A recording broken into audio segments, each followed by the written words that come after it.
Hi everyone. So ఈరోజు మనం strings and methods గురించి చెప్పుకుందాం. లాస్ట్ క్లాస్లో మనం డేటా స్ట్రక్చర్స్ గురించి తెలుసుకున్నాం కదా. సో దాని బిల్ట్-ఇన్ డేటా స్ట్రక్చర్స్లో స్ట్రింగ్స్ అనేది ఒక పార్ట్గా చెప్పుకున్నాం కదా. సో ఇప్పుడు మనం ఈరోజు వాటి మెథడ్స్ ఏంటి, అవి నార్మల్గా స్ట్రింగ్ని ఎలా మాడిఫై చేయాలి అనే దాని మీద మనం చెప్పుకుందాం. ఓకే, సో మనకు కొన్ని ఈ స్ట్రింగ్స్ని, సో మనం ఈరోజు టాపిక్ మాడిఫైయింగ్ స్ట్రింగ్స్ అనుకుంటే, సో ఈ స్ట్రింగ్ని మాడిఫై చేయడానికి మనకు కొన్ని బిల్ట్-ఇన్ మెథడ్స్ ఉన్నాయన్నమాట. ఓకేనా, సో ఇప్పుడు దాన్ని మనం చూద్దాం. ఒకటి అప్పర్ కేస్ అని ఒకటి ఉంది, lower case. Okay, so first upper case and lower case చూద్దాం. ఇప్పుడు నేను title equal to hello world అని ఇచ్చిన. ఓకే, సో ఇప్పుడు నేను ఏం చేస్తా అంటే print title dot upper. So ఇప్పుడు నేను ఇది ఏమవుతుందంటే అన్ని లెటర్స్ మనకి అప్పర్ కేస్లో వస్తాయి. ఓకే, సో ఇలా, సో అన్ని లెటర్స్ ఇక్కడ మనకి అప్పర్ కేస్లో వచ్చినాయి. అదే లోవర్ అనుకోండి, లోవర్, అంతే, సింపుల్, పెద్ద ఏం లేదు. సో సింపుల్గా వస్తాయి అన్నమాట. ఓకేనా, సో ఇప్పుడు నేను చూడండి ఇదేం చేస్తా అంటే స్పేస్ ఇచ్చిన. ఓకే, ఇక్కడ ఒక స్పేస్ ఇస్తా. సో ఇప్పుడు నేను ఏం చేస్తా అంటే ప్రింట్ టైటిల్ డాట్ స్ట్రైప్ అనే ఫంక్షన్ ఏం చేస్తుంది అంటే నార్మల్గా any white spaces from the beginning are the end, అంటే నార్మల్గా it will remove this white spaces. ఇప్పుడు చూడండి మనకు ఇక్కడ అర్థమవుతుంది. సో ఈ రెండింటికి వైట్ స్పేసెస్ వచ్చినాయి, అవునా. సో ఇటు సైడ్ కూడా వచ్చినాయి. ఓకే, దీనికి మాత్రం ఈ ఎండ్లో స్టార్ట్లో మనకి వైట్ స్పేసెస్ రిమూవ్ చేసింది కదా. సో అంతే, ఈ మెథడ్ అలా స్ట్రైప్, మనం వైట్ స్పేసెస్ని రిమూవ్ చేయడానికి స్ట్రైప్ అనే మెథడ్ వాడతాం. ఇప్పుడు మనం ఏం చేస్తామంటే రీప్లేస్ వాడదాం. ఓకే, ఇప్పుడు నేను ఏం చేస్తున్నా అంటే హెచ్ తీసేసి హెచ్ ప్లేస్లో నేను జే అని వేద్దాం అనుకుంటున్నాను. అదే ఇప్పుడు చూడండి జెల్లో వరల్డ్ అని ప్రింట్ అవుతుంది. ఓకే, చూడండి జెల్లో వరల్డ్. ఓకే, సో ఇలా మనకి అలా బాగుంది కదా. సో ఇట్లా మనకి చేస్తామన్నమాట. అదే ఇప్పుడు నేను ఒక వర్డ్నే రెండు వర్డ్స్ లాగా నేను స్ప్లిట్ చేద్దాం అనుకుంటున్నాను. సో అప్పుడు ఏం చేయాలంటే ఇప్పుడు స్ప్లిట్ అని వాడి ఎక్కడి నుంచి నీకు స్ప్లిట్ కావాలి అంటే ఎక్కడి నుంచి నీకు ఒక వర్డ్ ఉంటుంది కదా, సో అక్కడ నీకు స్ప్లిట్ కావాలి. సో ఇప్పుడు నేను ఏం చేస్తాను అంటే కామా అనే దాంతో స్ప్లిట్ చేస్తే అదేమవుతుంది చూడండి, హల్లో అనేది ఒక వర్డ్ ప్రింట్ అయింది, వరల్డ్ అనేది ఇంకో వర్డ్ కూడా ప్రింట్ అయింది, అంటే రెండు వర్డ్స్ సపరేట్గా ప్రింట్ అయినాయి. అదే ఇప్పుడు నేను ఓ పెడితే ఏమవుతుంది, ఓ దగ్గర ఒకటి సపరేట్ వర్డ్ అయింది హెల్, ఇక్కడ డబ్ల్యూ ఓ అంటే అక్కడ స్ప్లిట్ అయింది కాబట్టి డబ్ల్యూ ఒకటి ప్రింట్ అయింది ఆర్ఎల్డి. సో ఇక్కడ ఓ ఉంది, ఇక్కడ ఓ ఉంది కాబట్టి ఇవన్నీ స్ప్లిట్ అయినాయి. సో ఇలా మనకి స్ప్లిట్ చేసుకోవచ్చు అనమాట. ఓకేనా, సో ఇవి నార్మల్గా మనకి ఇప్పుడు స్ట్రింగ్స్ మాడిఫికేషన్ అంటే నార్మల్గా మనకు ఇది. సో ఇప్పుడు మనం ఏం చేద్దామంటే సో కొన్ని మనం ఫార్మాటింగ్ అంటే ఫార్మాట్స్ చూద్దాం, స్ట్రింగ్ ఫార్మాట్స్ చూద్దాం. ఓకే, సో ఇప్పుడు మనకి ఒక స్ట్రింగ్ ఫార్మాటింగ్ అనుకోండి. ఓకే, సో ఇప్పుడు నేను ఏం చేస్తా అంటే మనం ఫార్మాటింగ్ చేయడానికి, సో మనం నార్మల్గా నెంబర్స్ని మనం స్ట్రింగ్స్తో మనం కలపలేం కదా, కన్కాటినేట్ చేయలేం కదా. సో ఇప్పుడు for example first name equal to John. Okay, last name equal to okay first name. Okay, name age 32 ఉంది. ఇప్పుడు నేనేం చేస్తా, result equals to name plus age. మనం ఫస్ట్ స్టార్టింగ్లో చెప్పుకున్నట్టు మనం ఈ స్ట్రింగ్స్ని మనం కన్కాటినేట్ చేయలేం, అది ఎర్రర్ చూపిస్తుంది. ఓకే, సో ఇక్కడ చూడు, can only concatenate strings not ఇంట్. సో ఈ 32 అనేది ఏంటి, ఇంటీజర్ కదా. కానీ ఇక్కడ నేను మనం నార్మల్గా అయితే ఫార్మాట్ మెథడ్ వాడి కానీ లేకపోతే ఎఫ్ స్ట్రింగ్స్ వాడి కానీ మనకు ఇది చేయొచ్చు అనమాట. సో ఎట్లా అంటే ఫార్మాటింగ్ స్ట్రింగ్ అంటే ఎఫ్ స్ట్రింగ్ అన్నా అదే. ఓకే, సో ఇప్పుడు నేనేం చేస్తా అంటే ఎఫ్ రాసి స్ట్రింగ్లో ఇక్కడ నేమ్ ఇచ్చేసి యాజ్ ఏజ్ ఓల్డ్ అని ఇచ్చిన. సో ఇప్పుడు నేను రిజల్ట్ ప్రింట్ చేస్తే నాకేమొస్తుంది, ఎందుకు రాలేదు చూద్దాం. Okay,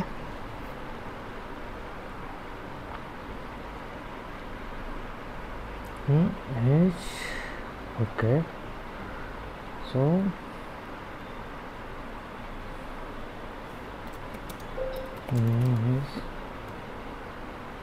John. Okay, 32 result. Okay, so ఇక్కడ మనకి ఇది యాక్చువల్గా ఏంటంటే రిజల్ట్స్ అని పెట్టాం కదా, కాకపోతే అది రిజల్ట్స్ కాదు. సో ఇప్పుడు చూడండి, my name is John as 32 years old. Okay, అదే ఇప్పుడు నేను నేమ్ని ఏజ్ని కన్కాటినేట్ చేస్తా చూడండి. అంటే ఇట్లా రాస్తేనే కన్కాటినేట్ అవుతుందా లేకపోతే కాదా అంటే అట్లేముండదు. చూడు, జాన్ 32 అంటే నేమ్ని మనం స్ట్రింగ్ని మనం కన్కాటినేట్ చేసాం, అవునా. సో ఇక్కడ మనకి ఇక్కడ ఈ ఎఫ్ స్ట్రింగ్స్ వాడి మనం ఏం చేయొచ్చు అంటే నార్మల్గా స్ట్రింగ్స్ని ఇంటిజర్ని ఎలాంటిదైనా సరే మనం కన్కాటినేట్ చేయొచ్చు అనమాట. సో ఇప్పుడు మనం కొన్ని ఎస్కేప్ క్యారెక్టర్స్ గురించి మాట్లాడదాం.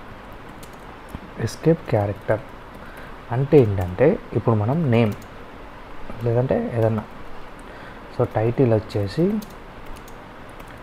This is Python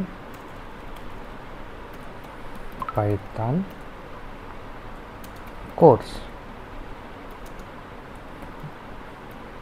welcome to the course. Okay, so ఇలా మనం ఇచ్చేసినాం. సో ఇప్పుడు చూడండి, మనం ఇప్పుడు టైటిల్ని ప్రింట్ చేస్తే ఏమవుతుందంటే ప్రింట్ టైటిల్ అది ఆబ్వియస్లీ ఎర్రర్ వస్తుంది, అవునా. సో సింటాక్స్ అనేది లేదు, ఎందుకంటే ఇక్కడ స్టార్టింగ్లో డబుల్ కోట్స్ వాడినావు, ఇక్కడ డబుల్ కోట్స్ వాడినావు. సో స్ట్రింగ్ లోపల మనం స్ట్రింగ్ని రాయలేము, ఓకేనా. సో స్ట్రింగ్ లోపల స్ట్రింగ్ని మనం రాయలేము, ఇలా సింగిల్ కోట్స్ అయినా సరే ఏదైనా సరే. ఇప్పుడు చూడండి, మీకు మనం స్ట్రింగ్ లోపల స్ట్రింగ్ని రాయలేము. ఓకే, అయితే ఇప్పుడు ఇక్కడ ఇది వాడితే నార్మల్గా ఇక్కడ డబుల్ కోట్స్ వాడచ్చు.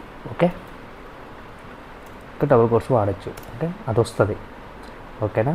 కానీ ఇక్కడ సింగిల్ కోట్స్ ఇక్కడ సింగిల్ కోట్స్ వాడలేము, అదొక ఆప్షన్ ఉంది. ఎస్కేప్ క్యారెక్టర్స్ అంటే నార్మల్గా ఇది మీకు జస్ట్ ఇది బేసిక్. బట్ ఎస్కేప్ క్యారెక్టర్ అంటే ఏంటంటే నార్మల్గా ఇప్పుడు నేను అలా రాయలేను, అవునా, ఎర్రర్ వస్తుంది కదా అలా రాస్తే. సో ఇప్పుడు నేను ఏం చేస్తా అంటే ఇది డబుల్ కోట్స్లోనే పెడతా, ఓకే, ఇది కూడా డబుల్ కోట్స్లోనే పెడతా, కానీ స్టిల్ నేను ఆ పైథాన్ అనేది ప్రింట్ చేయగలుగుతా. ఎలా అంటే మనం ఇప్పుడు బ్యాక్ స్లాష్ని తీసుకొని దీని లోపల బ్యాక్ స్లాష్ని పెట్టుకుంటే అది నార్మల్గా, సో